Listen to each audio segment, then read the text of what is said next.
Flashback Friday. I hope you guys are having a fantastic, magical, wonderful end of your week. I know. I've officially reached a whole new level of lazy.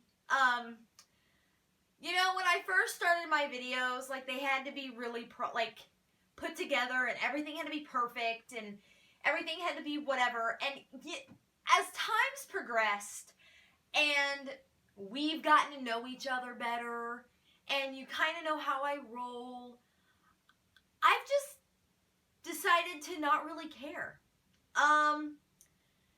You know, I've watched some of my old stuff, and I was like, man, that was really staged. Like, I could tell that I put, like, a lot of effort into the way things were set and the way things were whatever. In all reality, I think they need to be raw and they need to be real, and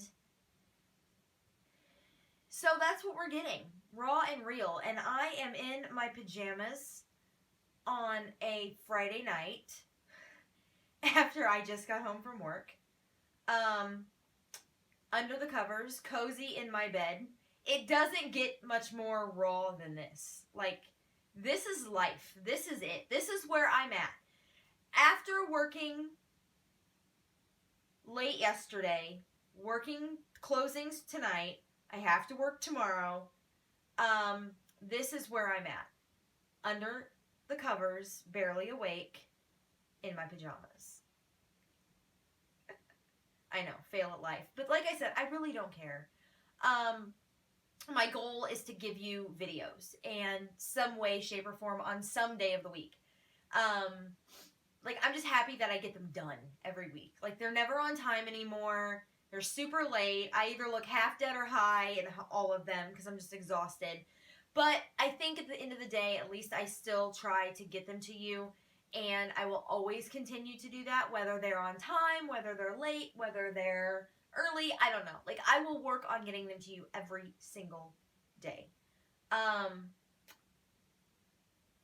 But we are not here to talk about my epic new level of laziness or the fact that I'm in my pajamas exhausted. We are here for GA Flashback Friday, where I recap a past episode of Ghost Adventures, and this week we are in Vulture City, Arizona at the Vulture Mine. Now, as always, I like to give you guys a little bit of history, and the history on this mine is really kind of short. But anyway, the Vulture Mine was discovered in 1863 by Austrian prospector Henry Wickenburg, and it soon boomed by the 1880s to more than 5,000 people. Now, this, like most ghost towns, most mining towns, kind of faded and faded fast and kind of faded into this place of hatred and anger and greed. This is a mine that housed what is now millions and millions and hundreds of millions of dollars worth of gold. And with that comes greed and murder and anger and hatred. This was a home to rape and murder and nasty death. And so, of course, and then given the desolation and the area, you kind of incorporate all that into this big hodgepodge of dark energy. It had a bordello on it. It had a schoolhouse on it. It had homes on it. Like, it was just insane. Like, it was just this hodgepodge of randomness that kind of all melds together into a dark vortex of yuckiness.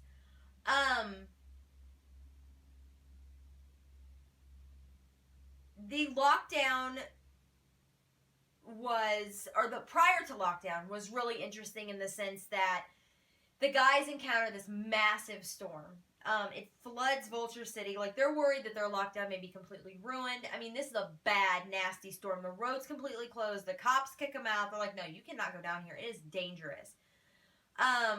With that, we all know that water and lightning and thunder, this kind of produced this electromagnetic vortex of energy for spirits to be able to manifest and to be able to make themselves known. And so I think that it was really a sign in some way that this lockdown was going to be really, really interesting, because here you're getting all of this help in building up this energy into the environment, into the natural environment, to help these spirits manifest. Now, going into lockdown, the guys are literally isolated. I mean, this place is about 70 miles north of Phoenix, Arizona, in the middle of BFE. This is Desolation Nation. There is nothing out here. There is not people.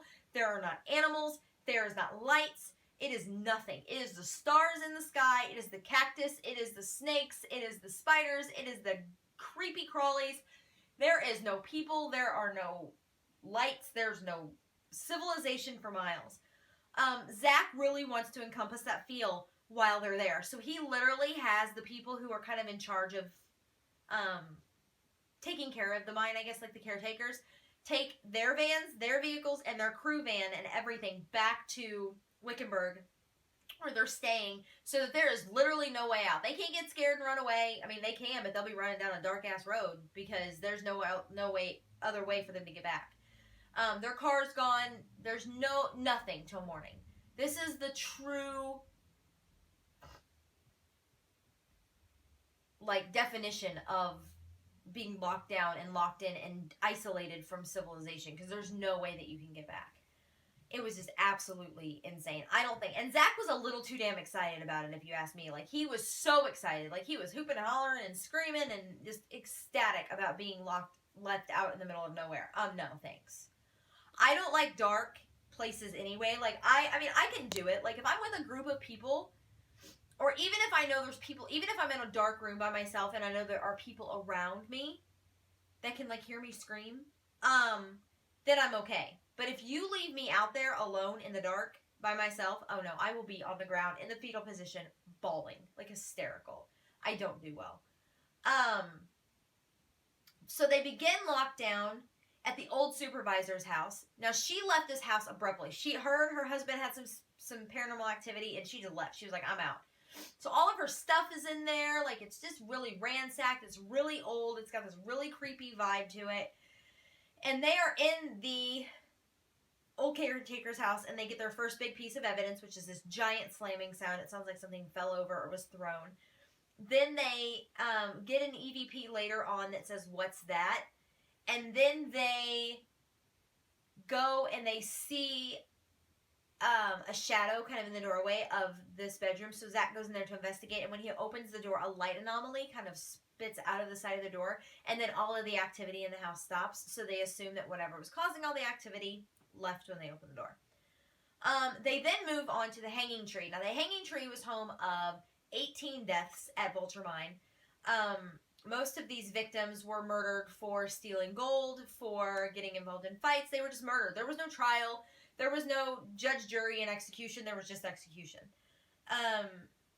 They would often bury these men where they died. They wouldn't give them a proper burial. They were like, you know what, the heck with it. They're criminals. They're thieves. We don't want anything to do with them. Bye. Bye, Felicia. Like, they would just bury them where they stood. Or laid, I guess. Which is really sad, because I think that even the worst person deserves a proper burial.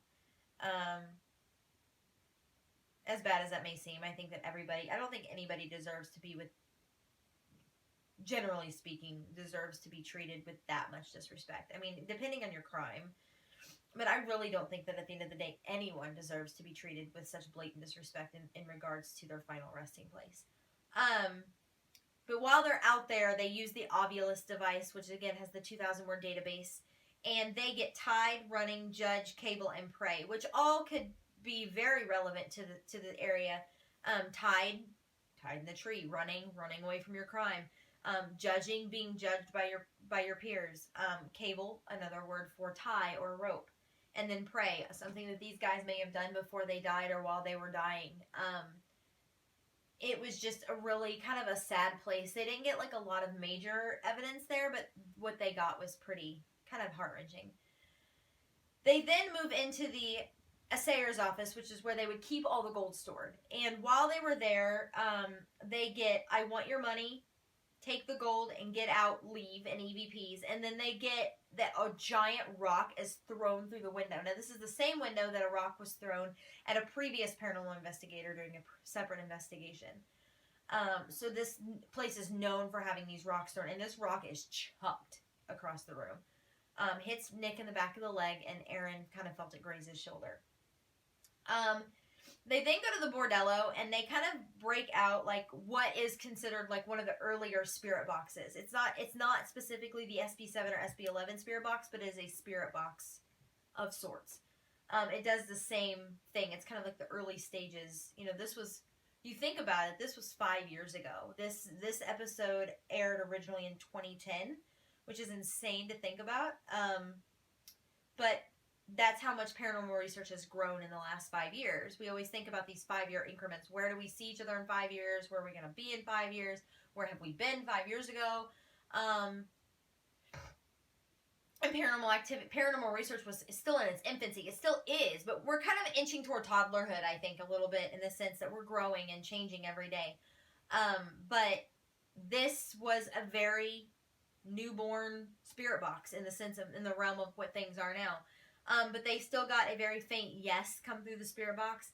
And then they get a light anomaly right after that, kind of going after the prop gun that Zach has on his hip. And then they leave a static night vision camera in the bordello, and about 44 minutes after they leave, they hear a faint cry. They then split up, and Aaron and Zach go and investigate another location while Zach and Nick go and investigate another location. Aaron goes into the old schoolhouse, and while they are there, while he is there, he gets an EVP that says, "Hey, bowling ball, looking at you," which is kind of like a little snub, I guess, to Aaron's bald head. But then he goes back to base camp to grab something, and on his way, once he gets into base camp, he hears a piano play, and there's a piano in the room, and you can hear the piano keys on audio. It's not enhanced, it's not on the digital recorder, it's on the actual audio. And you hear a piano play, the piano that's broken. None of the keys move, none of the wires are connected, none of the strings work. It is literally a busted piano, and you can hear it plain as day play on this video. It's an amazing piece of evidence. It's absolutely amazing. Of course, it had to happen to Aaron, which Aaron was still in his infancy in investigations. This was when everything scared the absolute snot out of him. So I think it's really funny that it happened to Aaron, of all people. And it was just a fantastic, amazing piece of evidence. Probably one of the best pieces of evidence that they collected in the entire evening was this piano just playing plain as day. You can absolutely hear it. It almost sounds like something a little kid would do. You know, just kind of tap the keys and let them ring out. It was almost like what it would sound like, as if a little kid had gotten a hold of the piano and didn't really know how to play, but was just kind of playing the keys and tapping on them. And none of these keys moved. But it was an insane, amazing piece of evidence.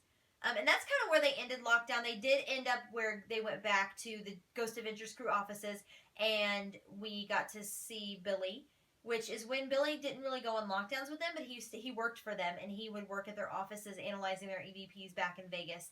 And it's just another really awesome opportunity to see how the show's grown and see how Billy has grown from this meek, DJ to doing these EVPs to being this amazing investigator himself and growing in the paranormal world himself.